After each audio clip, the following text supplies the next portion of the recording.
हाँ पापा जल्दी से लेट हो रहे हैं। विनय तुम यहाँ? अरे रिंकी तुम। नमस्ते आंटी। खुश हो बेटा।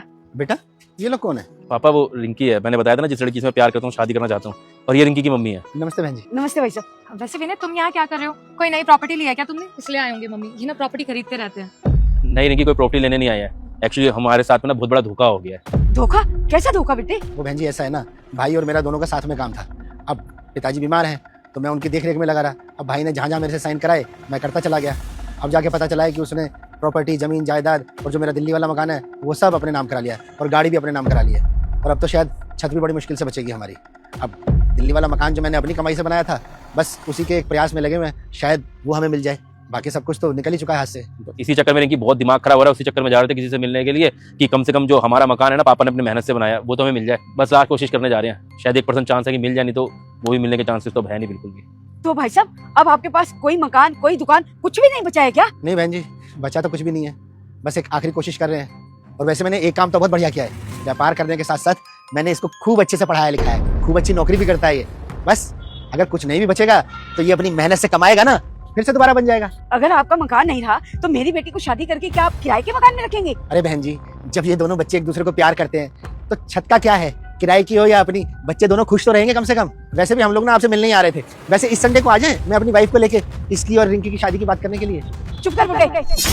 मकान तुम्हारे पास बचा नहीं, दुकान तुम्हारे पास है नहीं, गाड़ी है तुम्हारी बिक गई। मेरी बेटी को शादी करके ले जाओगे तो इसे रखोगे कहाँ? क्या खिलाओगे, क्या पिलाओगे, कैसे घुमाओगे मेरी बेटी को? मेरी फूल जैसी बेटी अब किराए के मकान में रहेगी क्या?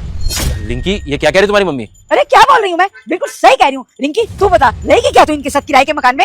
बिल्कुल नहीं करूंगी मैं तुमसे शादी। अरे पागल वागल थोड़ी हूँ। वैसे भी मैं तुम्हारे साथ रिलेशनशिप में सिर्फ इसलिए आई थी क्योंकि तुम्हारे पास इतने सारे घर थे, इतनी प्रॉपर्टी थी और तुम्हारी जॉब वॉब भी अच्छी थी। लेकिन जॉब से आज के टाइम में तुम कमाई कितना लोगे? मुझे लगा एक लौते लड़के हो तो मेरी लाइफ तो सेट है, इस चक्कर में थी मैं तो। अब तुम ऐसे कंगले के साथ शादी थोड़ी ना करूंगी। मैं पागल दिख रही हूँ शक्ल से? कोई और नहीं ढूंढ लूंगी रंग का। अरे अंकल जी देखो, असलियत बात तो यही है ना कि खुशियों से पेट नहीं भरता। लग्जरी लाइफस्टाइल की आदत हो ना जिसको वो ऐसे गरीबी में जिंदगी नहीं बिता सकता, तो मैं तो नहीं रह सकती। तो मेरी तरफ से ना ये रिश्ता विश्ता खत्म समझो भी नहीं। कोई और अपनी फटीचर जो कि झोपड़ी में ढूंढ के लिया ना, अब तो तुम्हारे साथ रहती हूँ, मैं तो नहीं रह सकती।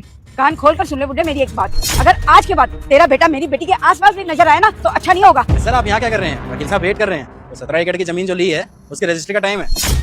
आप 2 मिनट वेट कीजिए, मैं आ ही रहा हूँ आपके पास में। ठीक है, थोड़ा जल्दी आइएगा, वार्ड नंबर 3 पे वेट कर रहा हूँ मैं। ठीक है विनय क्या बोल रहा था ये अभी वो वकील? तुम तो कह रहे थे कि तुम्हारा लॉस वगैरह हो गया, ये तो कह रहे 17 एकड़ की जमीन, वो तो बहुत ज्यादा होती है। रिंकी वो खाली तुम्हारे साथ में एक छोटा सा नाटक किया जा रहा था। एक्चुअली हम लोग यहाँ पर आए थे, पापा एक 17 एकड़ की जमीन मेरे नाम करने वाले हैं, तो उसी के लिए हम बात करने के लिए आए थे, उन्हीं के पेपर करवाने थे। बाकी मैंने तुम्हें दूर से देख लिया था तो पापा को बता दिया था कि ये लड़की जिससे मैं शादी करना चाहता हूँ। तो पापा ने कहा कि वो छोटा सा प्रैंक करना चाहते तुम लोगों के साथ में, तो बस वही प्रैंक कर रहे थे हम लोग। और पापा ने अच्छा किया वो प्रैंक कर लिया। उस प्रैंक के बहाने कम से कम आप लोगों की हकीकत तो समझ में आ गई ना कि तुम मेरे से कोई प्यार यार नहीं करते हो, सिर्फ मेरे पैसे के लिए शादी करना चाहती हो। प्रैंक? देखा मम्मी, मैंने आपको बताया था ना कि विनय बहुत मजाकिया है। देखो अभी भी मजाक ही कर रहे थे, हम भी मजाक कर रहे थे विनय तुम्हारे साथ। बहन जी, जो हमें जानना था ना वो हमने जान लिया।